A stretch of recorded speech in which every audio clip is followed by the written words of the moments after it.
রবিবার দিন হলেই কে কে টিভির সামনে বসে থাকতে গোপাল ভাঁড় দেখার জন্য? বাচ্চা থেকে বড় আমাদের সকলেরই প্রিয় হলো গোপাল ভাঁড়।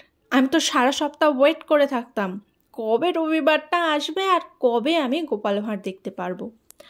আর এই গানটা হাসির রাজা, ব্যাঙের রাজা, রসিক রাজা গোপাল ভাঁড়, এটা শুনলেই মুখের মধ্যে এক গাল ভর্তি হাসি চলে আসতো।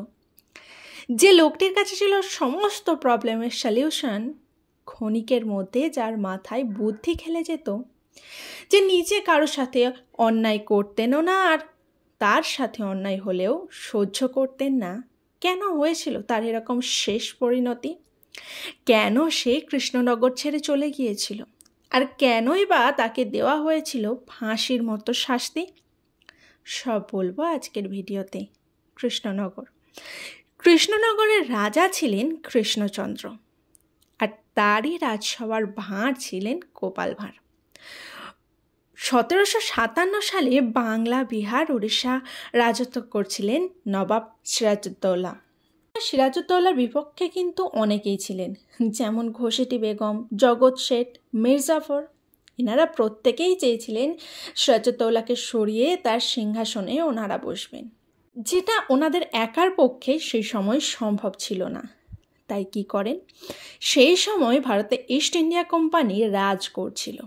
ওনাদের সাথে হাত মেলান সিংহাসন থেকে সিরাজউদ্দৌলাকে সিংহাসনচ্যুত করবেন। আর রাজা কৃষ্ণচন্দ্র তো প্রথম থেকে সিরাজউদ্দৌলাকে পছন্দ করতেন না, তাই সেই সময় কৃষ্ণচন্দ্রও অন্যদের মতো ইস্ট ইন্ডিয়া কোম্পানির সাথে হাত মেলান নবাবকে সিংহাসনচ্যুত করবেন বলে। রাজা কৃষ্ণচন্দ্রের রাজসভায় এটা সবাই সহজেই মেনে নিয়েছিল, কিন্তু গোপাল ভাঁড় মেনে নেননি। বরং গোপাল ভাঁড় এটার বিপক্ষে ছিলেন এবং তিনি কৃষ্ণচন্দ্রকে বুঝিয়েছিলেন তিনি যেন তার সিদ্ধান্ত থেকে সরে আসেন। কারণ গোপাল ভাঁড় বুঝতে পেরেছিলেন যে ইস্ট ইন্ডিয়া কোম্পানি কৃষ্ণচন্দ্রকে শুধুমাত্র কাজে লাগাচ্ছে, আর যখনই কাজ হয়ে যাবে তখনই সাথে সাথে কৃষ্ণচন্দ্রকে তার সিংহাসন থেকে সরিয়ে দিতে ইস্ট ইন্ডিয়া কোম্পানি কিন্তু দুবারও ভাববে না। তখন কৃষ্ণচন্দ্র গোপাল ভাঁড়কে একটি শর্ত দেন যে তিনি তার সিদ্ধান্ত থেকে সরে আসবেন, কিন্তু একটা শর্ত আছে। শর্তটা কী ছিল? শর্তটা ছিল গোপাল ভাঁড়কে নবাবের সামনে গিয়ে ভেঙচি কেটে আসতে হবে। আর শর্তটি পূরণ করার জন্য গোপাল ভাঁড় মুর্শিদাবাদে যান। কিন্তু নবাবের প্রাসাদের সামনে যখন তিনি যান তাকে বাধা দেওয়া হয়, ভেতরে যেতে দেওয়া হয় না।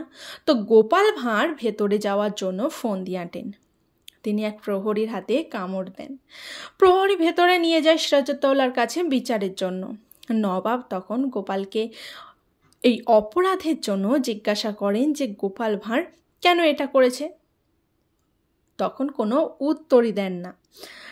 গোপাল ভাঁড় বরং শুধুই মুখ ভেঙচাতে থাকে। গোপালকে ভেঙচি কাটার শাস্তি স্বরূপ তিনি ফাঁসির আদেশ দেন। এরপর নবাব তার সভার বৈঠকে ডেকে পাঠান গোপালের কি হয়েছে জানার জন্য। তিনি জানান যে গোপাল উন্মাদ হয়ে গেছে। এরপর নবাব তাকে ছেড়ে দেন। সেই সময় গোপালের মির্জাফরের সাথে দেখা হয়। গোপাল বলেন যে তিনি সব নবাবকে বলে দেবেন, কিন্তু এদিকে যদি বলেও দেন তাহলে কৃষ্ণচন্দ্রকে সরিয়ে নবাব ওই সিংহাসনে তো অন্য কাউকে বসিয়ে দেবে। তাই তিনি সব কিছু জেনেও কিছুই না বলে চুপচাপ চলে আসেন, কারণ তিনি চাননি নবাব কৃষ্ণচন্দ্রের কথা জানতে পারুক। এরপর গোপাল শর্ত পূরণ করে কৃষ্ণচন্দ্রের কাছে আসেন, কিন্তু তাতেও কৃষ্ণচন্দ্র নিজের সিদ্ধান্ত থেকে নড়েননি। আর সেই রাগ, দুঃখে, অপমানে গোপাল তার পরিবারের সকলকে নিয়ে কৃষ্ণনগর ছেড়ে চলে যান। কিন্তু কৃষ্ণনগর ছেড়ে গোপাল কোথায় গেল কেউ জানে না।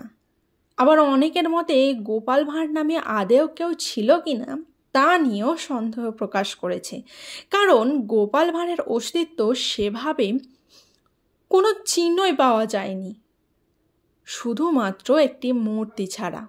মনে করা হয় গোপালের যেহেতু অনেক শত্রু ছিল, হতে পারে তারা হয়তো গোপালের সমস্ত চিহ্ন ধুয়ে মুছে সাফ করে দিয়েছেন। জানা নেই কী হয়েছিল আসলে গোপালের সাথে।